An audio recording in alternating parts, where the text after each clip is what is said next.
রাজা জ্ঞানের রাজা রসিক রাজা গোপাল ভাঁড়, হাসির রাজা জ্ঞানের রাজা রসিক রাজা গোপাল ভাঁড়, হাসির রাজা। তাড়াতাড়ি করো ভাই। এই তো গোপাল দাদা, এই তো খানিকক্ষণের মধ্যেই সব শস্য ওই বস্তাবন্দি হয়ে যাবে। খুব ভালো কথা। তাহলে কাল সকাল সকালই সব বস্তা গরুর গাড়িতে চাপিয়ে মুর্শিদাবাদে নবাবের কাছে পাঠিয়ে দেওয়া যাবে। আচ্ছা ভাই, চাল ডালগুলো সব ভালো করে ঝাড়া বাছা করে নিয়েছো তো? দেখো যেন কোনো শস্যের সাথে আবার কাঁকড় মাটি না মিশে যায়। তুমি নিশ্চিন্তে থাকতে পারো, সব একেবারে ঝাড়া বাছা। তা কাজ তো প্রায় মিটে এলো দেখছি। আমি তাহলে এখন গিয়ে মহারাজকে খবরটা দিয়ে আসি। হ্যাঁ, তুমি নিশ্চিন্তে যেতে পারো।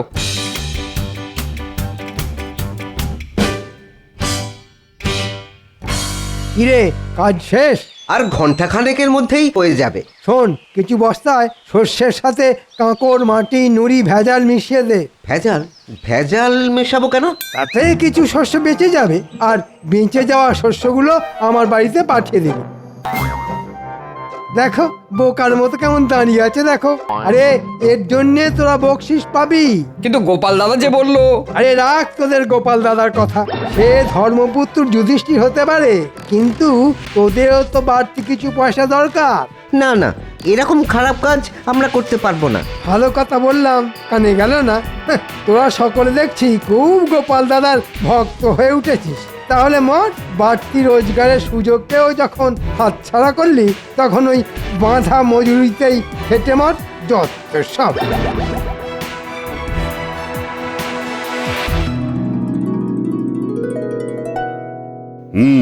বুঝলে রানী, মাঠ থেকে শস্য কেটে নবাবের কাছে পাঠাতে মন্ত্রী এত গড়িমসি করছিল যে কি বলবো। ভাগ্যিস গোপাল সে দায়িত্ব নিল। দেখবে ঠিক সময় মতো নবাবের খাজনা মুর্শিদাবাদে পৌঁছে যাবে। গোপাল আছে বলেই তো সব দিক দিয়ে ভরসা। ভেতরে আসবো মহারাজ? হ্যাঁ, এসো এসো এসো। ওদিকের খবর কি? নবাবের খাজনার শস্য কি প্রস্তুত? হ্যাঁ মহারাজ, যেটুকু বাকি আছে সেটা কিছুক্ষণের মধ্যেই শেষ হয়ে যাবে। ভালো, খুব ভালো। তা কালকেই কি? হ্যাঁ মহারাজ, কাল সকালেই 1 ডজন গরুর গাড়ি মুর্শিদাবাদের দিকে যাত্রা শুরু করে দেবে। দেখেছো রানী, গোপালের কি পরিপাটি কাজ। দাও ওকে একটু মিষ্টি আর শরবত দাও। আমি এক্ষুনি আনাবার ব্যবস্থা করছি। না রানীমা, এখন থাক। কেন গোপাল, থাকবে কেন? এখনই তো বাড়ি গিয়ে চান করে ভাত খাবো। তবে একান্তই যদি খাওয়াতে চান, তাহলে কিছু মিষ্টি আর শরবত মাঠে পাঠিয়ে দিন। সকাল থেকে লোকগুলো বড্ড খেটে চলেছে রানীমা। গোপাল, তোমার মনের মধ্যে এত দয়া? দয়া নয় রানীমা, সামান্য একটু সহানুভূতি। আর এ সবই তো মহারাজের কাছ থেকে শেখা।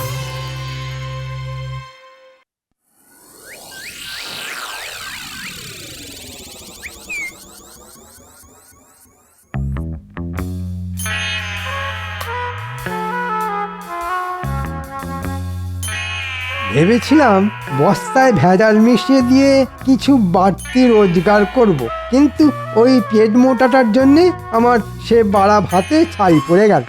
ধুর, ভালো লাগে না।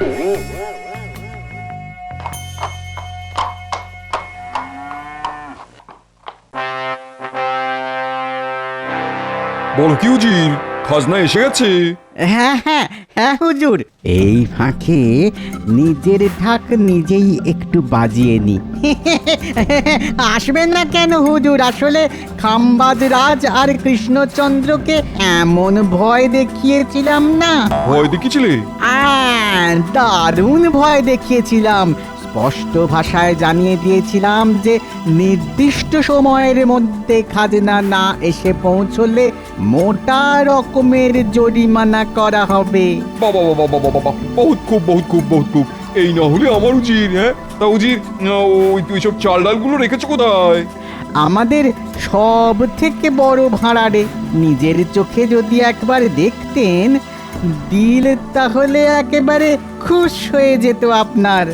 আহা, কত বস্তা। তাহলে চলো একটু দিল খুশ করে আসা যাক। যাবেন? হ্যাঁ, ভাড়ারে গিয়ে বস্তাগুলো একবার নিজের চোখে দেখে আসা যাক। তাই চলুন জাহাপানা।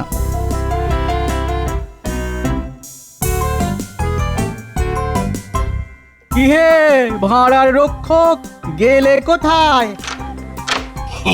আরে আরে কি সৌভাগ্য আমার, স্বয়ং স্বয়ং নবাব বাহাদুর এসেছেন। ভেতরে নিয়ে চলো তো দেখি।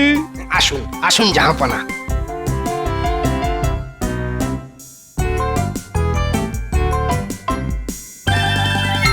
বাবা বাবা, চমৎকার সাজিয়ে রেখেছো দেখছি। সে তো রেখেছি, কিন্তু কিন্তু একটু গোলমাল ধরা পড়েছে হুজুর। গোলমাল? কিসের গোলমাল? আগে ওই কিছু বস্তার শস্যে ওই কাঁকড় মাটি এই সব ধরা পড়েছে। সে কি, কে করেছে এমন বেয়াদবি? আগে আগে সেটাই তো বুঝতে পারছি না জাহাপনা। আসলে আসলে কৃষ্ণনগর আর খাম্বাজ এই দুই রাজ্য থেকে একসঙ্গে এত বস্তা এসে পড়েছিল যে ওই তাড়াহুড়োর মাথায় শুধু বস্তা গুনতি করেই ভাড়ারে তুলে ফেলা হয়েছে। কিন্তু এখন কয়েকটা বস্তা খুলতেই দেখা যাচ্ছে যে কতল করবো? আমার সঙ্গে এমন তঞ্চকতা করছে, যে আমার সঙ্গে এরকম তঞ্চকতা করেছে তার ধর থেকে মুন্ডু আলাদা করে দেবো। সে না হয় করবেন, কিন্তু কিন্তু যে এই কাজটা করেছে তাকে ধরবেন কি করে? এখন তো সব বস্তা মিলেমিশে ওই যাকে বলে মুড়ি মিছড়ি একদর হয়ে গেছে। তবুও ধরবো, মানে ধরতেই হবে। মাথা খেলাও উজির, মাথা খেলাও। সে না হয় খেলাবো, কিন্তু আমি বলি কি, এখানে দাঁড়িয়ে চেঁচামেচি করলে আপনার শরীর খারাপ হতে পারে। তার চেয়ে চলুন প্রাসাদে ফিরে চলুন, ঠান্ডা মাথায় দুজনে মিলে কিছু একটা ভাবা যেতে পারে।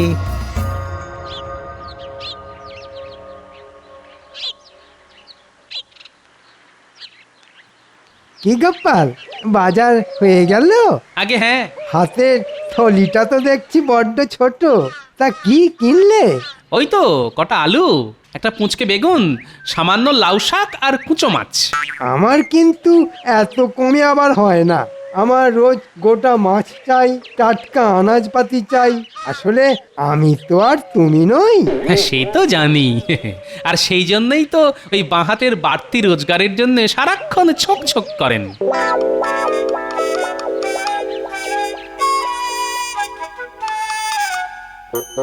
খুব বেড়েছো গোপাল, দাঁড়াও, সুযোগ পেলে এমন অবস্থা করব না যে কেঁদে আর কুল পাবে না।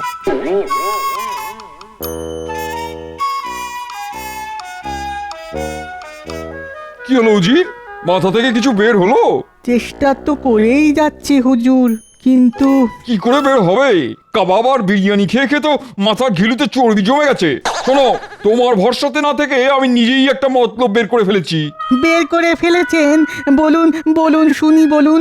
না, এখন কিছু বলবো না, তবে কৃষ্ণচন্দ্র আর খাম্বাজ রাজাকে খবর পাঠাও। আমি যা বলবো তাদের সামনেই বলবো। ঠিক আছে।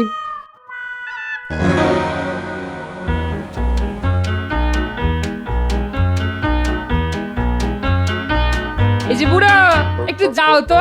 এই দুপুরবেলা কোথায় যাব প্রাণেশ্বরী? এই রাজবাড়িতে গিয়ে কুঁচো মাছের লাউ শাক চচ্চড়ি দিয়ে এসো। মহারাজ খেয়ে বলবেন কেমন রেঁধেছি আমি, অমৃত না গড়ল। দাও তাহলে, দিয়ে আসি।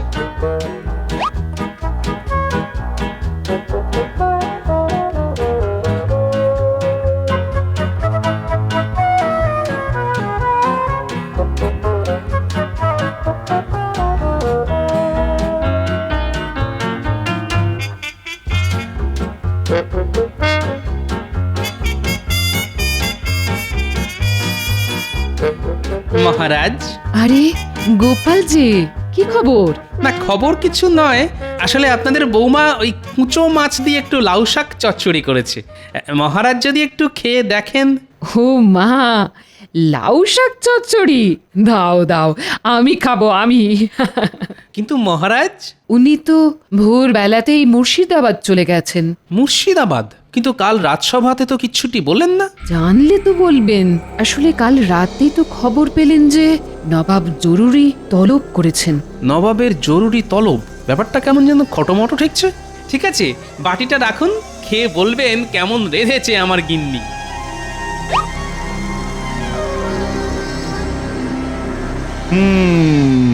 তোমরা দুজনেই নির্দিষ্ট সময়ের মধ্যে খাজনা বাবদ অনেক ধান চাল পাঠিয়েছো, এর জন্য আমি খুব খুশি। আগে আপনাকে খুশি করাই তো আমার কর্তব্য। কিন্তু তার মধ্যে অনেক বস্তায় ভেজাল আছে।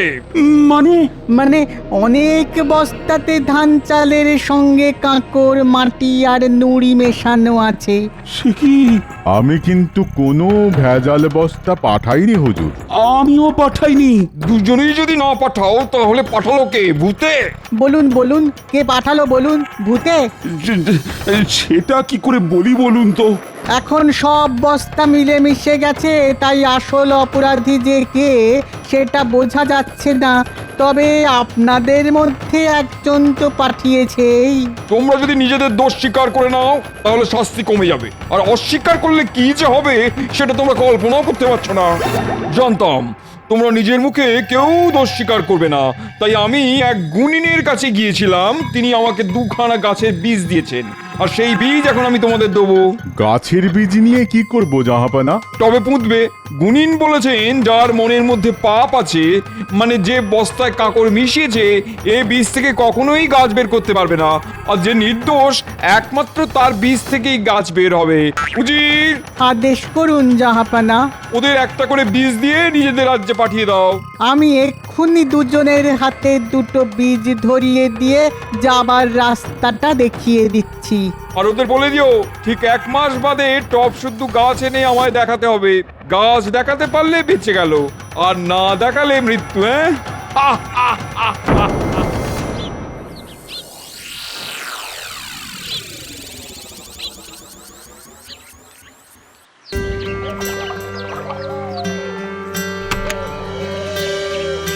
হে মা, বীজ থেকে যেন গাছ বের হয়। আমার মুখ রক্ষা করো মা। এত এত উতলা হচ্ছেন কেন? আপনি তো কোনো পাপ করেননি। দেখবেন বীজ থেকে গাছ ঠিক বের হবে। হ্যাঁ মহারাজ, দেখবেন নিয়ম মতো 2-4 দিনের মধ্যেই অঙ্কুর বের হবে। হলেই ভালো, আর না হলে? না হলে আপনার কি খুব আমোদ হবে মন্ত্রী মশাই? না না, আমোদ হবে কেন? মানে মহারাজের শাস্তি মানে তো আমাদেরই শাস্তি, তাই না মহারাজ? নবাবের কোপে পড়ে মহারাজের গর্দান গেলে ওই নবাবকেই আচ্ছা করে তৈলমর্দন করে কৃষ্ণনগরের সিংহাসনে বসতে হবে আমাকেই। দেখি কোথাকার জল কোথায় গিয়ে দাঁড়ায়।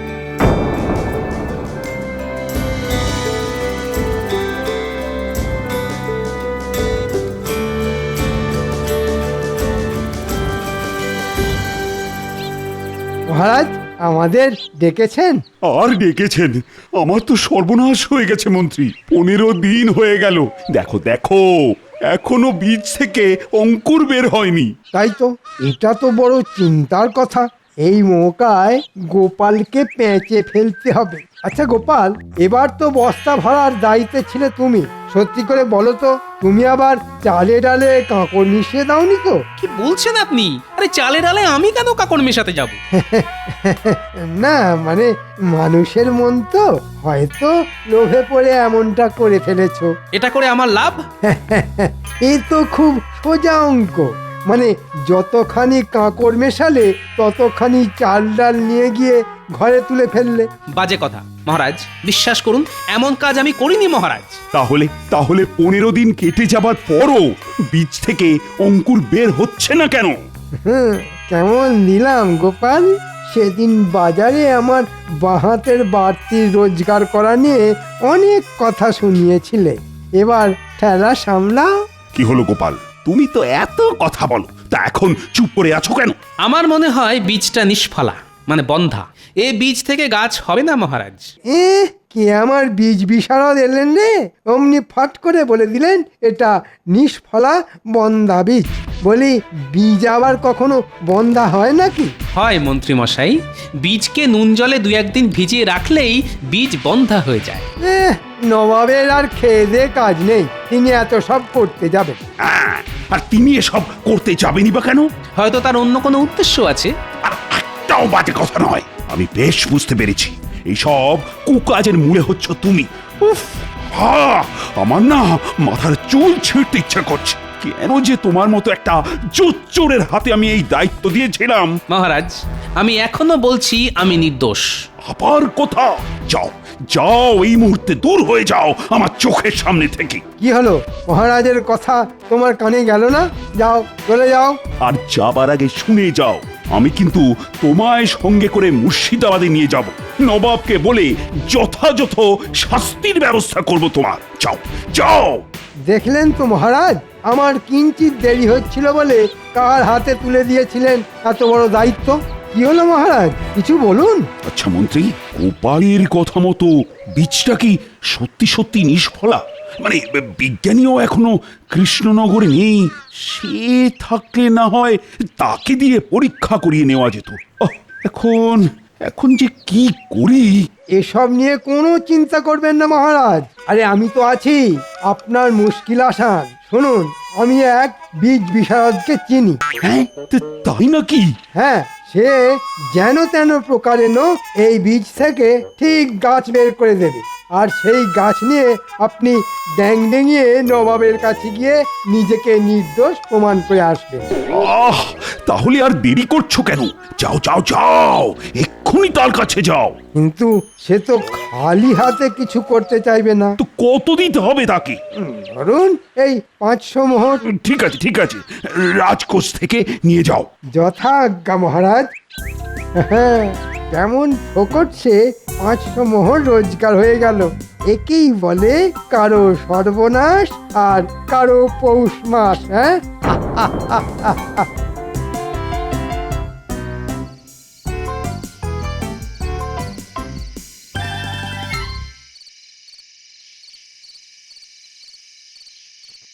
ভেতরে আসবো রানীমা?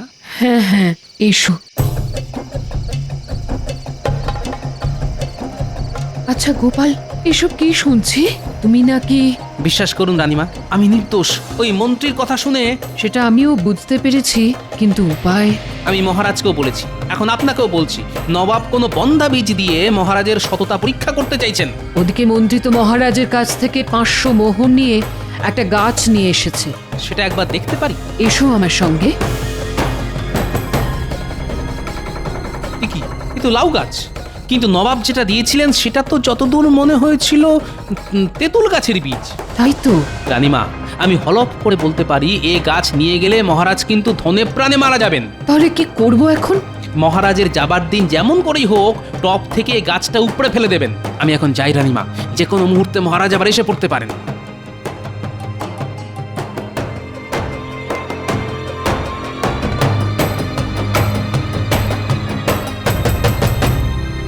আসছি তাহলে রানী। সাবধানে যাবেন। কেন সাবধান কেন? আর তো বিপদের কোনো ভয় নেই। গোপাল আমার সাথে শত্রুতা করলেও মন্ত্রী তো আসল কাজটা করেই দিয়েছে। আমার টবে শুধু বীজ থেকে অঙ্কুরই বের হয়নি, লাউ গাছ যে লাখ লাখ লাখ লাখ করে বেড়ে উঠেছে। নবাব দেখবেন আর নির্দোষ বলে আমায় ছেড়ে দেবেন। কি আমার গাছ! হায় হায় হায়, এ তো টপ থেকে কেউ উপড়ে নিয়ে চলে গেছে। এখন এখন আমি কি করব? মন্ত্রী, ও মন্ত্রী, দেখো দেখো দেখো, টব আছে, গাছ নেই। তাই তো, কে করলো? কি করে বলবো? তাহলে কি হবে? কি আর হবে, আমার গর্দানটাই যাবে। তাতে আমার ভালো হবে, তোমার গর্দান গেলে রাজা হব আমি। হ্যাঁ, আমি বলছি যা হয়েছে তাতে হয়তো আপনার আমার সকলের ভালোই হবে। যান, ওই খালি টব হাতে করে নবাবের কাছে যান। আরে খালি হাতে গেলে তোমার মাথার সিঁদুর, হাতে শাঁখা পলা সব যে চিরকালের মতো খালি হয়ে যাবে রানী। তবুও বলছি, নির্ভয়ে গিয়ে সত্যের মুখোমুখি দাঁড়ান। তাহলে যাই। কিন্তু কিন্তু গোপাল কোথায়? ওকে আমি ছাড়বো না। তাই তো ওকে ধরে এনে রথে দাঁড় করিয়ে রেখে দিয়ে এসেছি। পালাবার কোনো পথ নেই, কারণ রক্ষীরা ওকে পাহারা দিচ্ছে।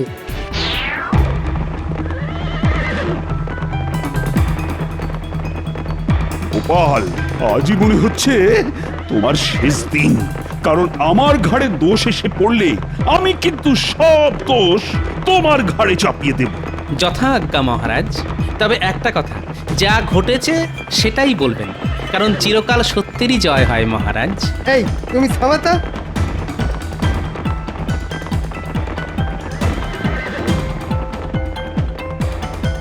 বীজ থেকে গাছ হয়েছে।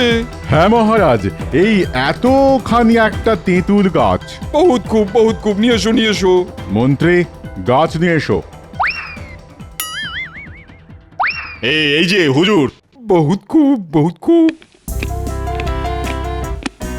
কৃষ্ণচন্দ্র, তোমার গাছের কি খবর? বীজ থেকে গাছ হয়নি হুজুর। তাহলে দেখলেন তো জাহাপনা, আমরা নির্দোষ আর ওই কৃষ্ণচন্দ্রই দোষী। খামোশ! আর একটা কথা বললে না, ধর থেকে মুন্ডু আলাদা করে দেবো। তোমাদের যে বীজ দিয়েছিলাম তার থেকে কোনোদিনও গাছ বের হতে পারে না, কারণ ওগুলো নুন জলে ভিজিয়ে আমি নির্বীজ করে দিয়েছিলাম। কিন্তু আপনি এটা করলেন কেন? এটা ছিল আমার একটা চাল। আমি জানতাম যে দোষী সে নিশ্চয়ই আমার ফাঁদে পা দিয়ে অন্য একটা গাছ এনে আমায় দেখাবে। দেখলেন তো মহারাজ, আমার কথা মিলল কিনা? আমায় ক্ষমা করে দিন জাহাপানা, কথা দিচ্ছি এমন অপরাধ আর কোনোদিন করব না। কৃষ্ণচন্দ্র, তোমার সততার পুরস্কার হিসেবে তুমি পাবে ৫,০০০ মোহর আর ৩ বছরের জন্য খাজনা মুকুব। আসলে আমিও আমার মন্ত্রীর কথায় আপনার পাতা ফাঁদে পা দিতে যাচ্ছিলাম, কিন্তু গোপালের জন্যে আমি রক্ষা পেলাম। যা, এবারেও আমে দুধে মিশে গেল। গোপাল, ও গোপাল, আমি না বুঝে তোমায় সন্দেহ করেছিলাম। আমায় তুমি ক্ষমা করে দাও গোপাল। আমার কি হবে জাহাপানা? কি হবে? মুন্ডু না নিলেও তুমি আর তোমার মন্ত্রী যাবে কারাগারে। হ্যাঁ নয় হ্যাঁ।